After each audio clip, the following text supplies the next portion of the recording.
Nevada does not get its fair share of federal funding, and it's his mission to fix that. Miles Dickson, founder and president of Nevada Grant Lab, is our guest this week on Nevada Week in Person.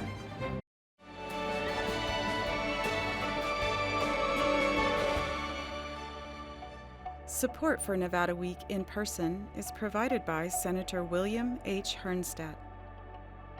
Welcome to Nevada Week in Person. I'm Amber Renee Dickson, a third-generation Las Vegan. He knows just how needed Nevada's nonprofits are. As such, he's dedicated himself to making sure they get the federal funding they deserve. Miles Dickson, founder and president of Nevada Grant Lab, thank you for joining Nevada Week in Person. Thanks so much for having me. I really appreciate it, Amber. So let's start off with Nevada does not get its fair share of federal funding. What does that even mean? Yeah, Nevada does not get its fair share of federal funding. What that means is that all of us as Nevadans are paying into a federal system, every other Friday for most of us on our paycheck. In most communities, what that means is those dollars leave our pockets and our purses, go to federal agencies, and then in many cases flow back to the communities we call home in the form of paying for everything from transportation infrastructure to affordable housing to the arts to workforce development and really everything in between. But here in Nevada, that system hasn't worked the way it's supposed to for a really long time. And so instead, what all of us are doing as federal taxpayers are effectively helping build stronger and more inclusive economies and communities all around the country. When we rank what we do in healthcare in terms of access to care, the fact that we're 55th in the nation, excluding Medicaid. So yes, it's possible to be 55th when you include territories in the district. Okay. We're 55th in the nation in the rate of U.S. HHS spending, Health and Human Services spending. That doesn't make sense for people in any community, especially in a community that really lacks the access to high quality healthcare that we need. How can that be fixed? Well, there's a long list. I think for us at Nevada Grant Lab, what we try to do as a team, thanks to really generous donors, is provide capacity building, so training and professional development, technical assistance, and actual hands-on grant writing services. So we support fellow nonprofits, local governments, public agencies, and we cover all sorts of issues. We do everything from the arts to workforce development. We'll support organizations as they build high-quality applications and get ready to submit federal grant applications and get ready to administer those dollars. But that's only part of it. The other big part of it is that, especially in state government, it's time to modernize and update the way we operate federal grants. So we have policy issues and process issues, especially in state government, to some extent in local governments as well, that it's just time to take a really hard look at the way we do things and recognize that it's not working for Nevadans, and get those processes updated. And get the fair amount of funding that the state deserves. And get money flowing to Nevada taxpayers and their communities, especially through nonprofits and local governments who are delivering direct services.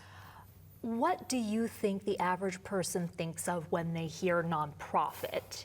And then what would you say the reality is?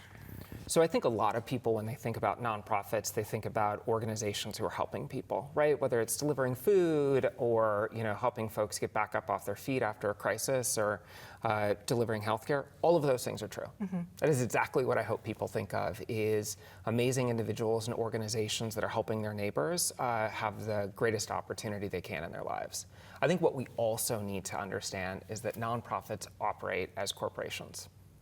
So yes, we want organizations to be in a place where they can deliver great programming, and that's the thing we think about, food in someone's hand, workforce assistance. But what I hope more and more folks recognize is that delivering the program also requires a great team. It requires lights in a building where your staff sit. It has a lot of costs that are associated with delivering programming that for a long time I think we've tended to overlook and really just focus on the feel-good part of it. That's always, I think, if you ask any nonprofit professional, at the core of their work is helping people. But the reality is it takes an entire corporation to do that work well. And so I'd love for more folks to recognize that there is a lot of work behind the scenes, and that work requires investment. What inspired Grant Lab?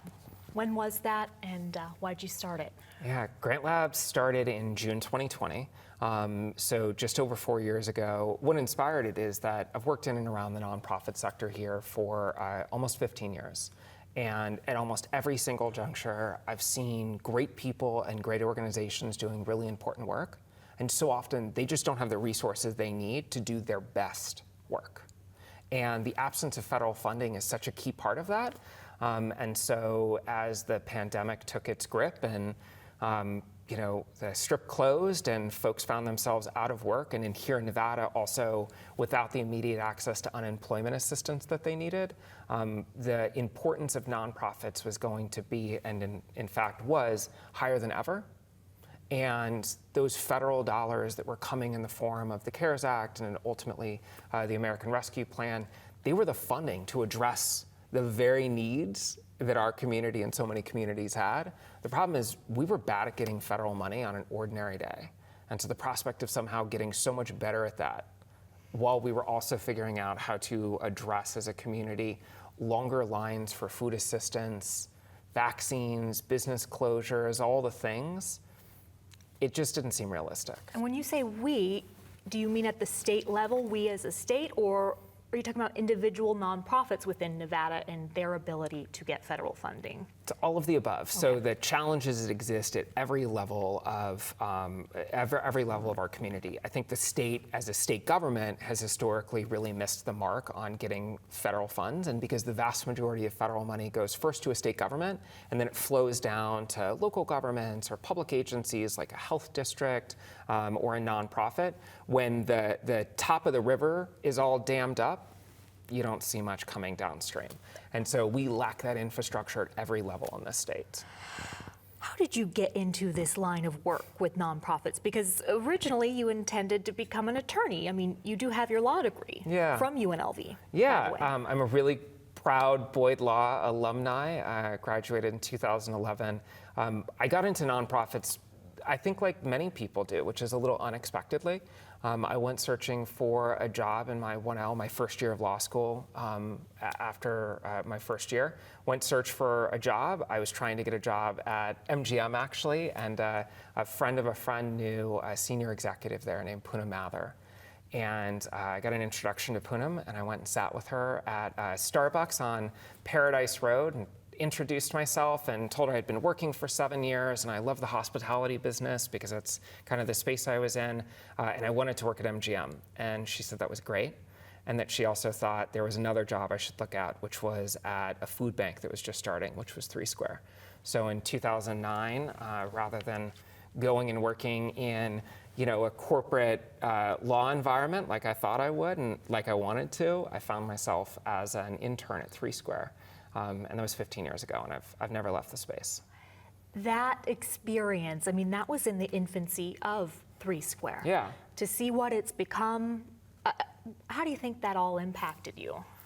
It's I think so significant, whether it's 3 Square or I think about the Smith Center. This city and this community, when it wants to set its mind to something, it can do really extraordinary things. And so seeing 3 Square grow from that really small place and a small team, but a really, really big vision and ambition to close the hunger gap into what it's become today, I think is an example to what is possible here in the region, and I think especially what is possible with really, really hard work and pretty extraordinary support from donors, public, elected officials, government leaders, et cetera. When this community rallies, it can accomplish some pretty extraordinary things.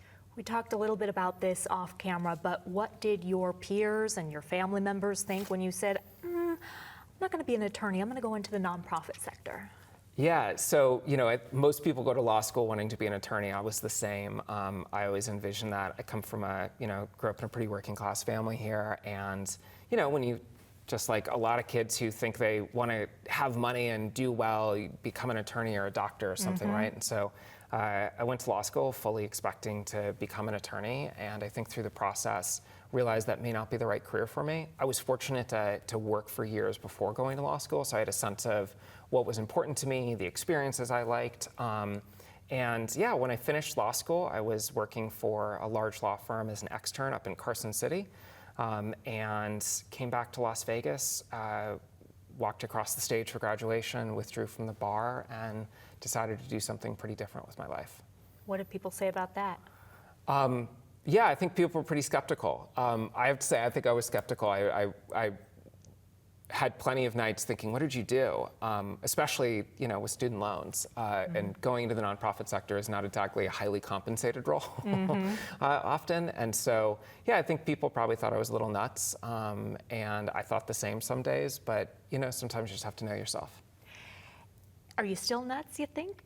Yeah, I think that I think when you want to make change, I think it takes some level of just being comfortable being uncomfortable. And I think that spent 15 years talking to people about federal funding in the state. And so many folks, and I can think about mentors along the way that I've been fortunate to have. I think often in the state, or at least experiences I've had, someone will observe a problem and then say, someone should do something about that. Someone should do something about that problem. And I think about a really dear friend and mentor, Tina Quigley, who I remember sitting in a meeting with her years ago at the RTC, and she said, someone should do something, you should be that somebody, go do something, right? And not about Grant Lab, but just generally, if you're not gonna do it, who's gonna do it? And so yeah, I still feel a little crazy some days, but it's really fun. Tina Quigley is a favorite guest of ours here on She's Nevada great. Week. Yeah. So third generation Las Vegan. Tell me about your original family members here in Las Vegas. Yeah, my grandparents moved here in the late 30s and early 40s. And I think in the case of my grandmother, she came looking for a better life. She was an orphan in the Great Depression and spent most of her childhood bouncing around, orphanages and sometimes her own parents' home. And when she was 18, she moved here to be with a great aunt. Her and her older sister moved to Las Vegas, I think it was 1942, and came, I think, like so many other people in Las Vegas, looking for some sort of opportunity. And she ended up staying, had 3 kids, married my granddad in the mid-40s, had 3 kids, including my mom, and my parents met here at Las Vegas High. And they had 3 boys, and now I'm the only one who still lives here, but Vegas is home. What kind of influence did your grandma have on you? Do you remember her stories? Yeah, I think that my grandmother had this huge influence, especially for me. I mean, as a kid, always just having a place to go that I felt, it's like grandma's house, nothing better, right? But also, I think as a person who now works in this space, I think about my grandmother and I think about so many other people who could use a hand and sometimes don't want to ask for it. And so I think my grandmother probably had some really challenging experiences as a kid. And I think about so many kids and adults and folks have challenges. And I think if we can build nonprofits and a community and neighborhoods and all those things that try to make it a little easier for people, people do better when they feel supported and feel part of something.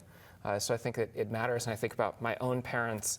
My mother was born here and she loved Las Vegas. Like, I grew up driving around town, hearing about how she learned to drive on Sunset Road when there was just desert.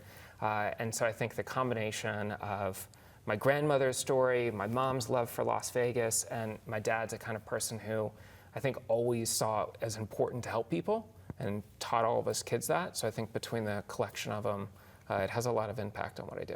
It resulted in the Miles Dickson we see before us. Yeah.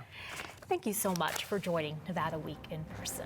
Thanks so much for having me. And to see more episodes like this, go to vegaspbs.org/Nevada Week.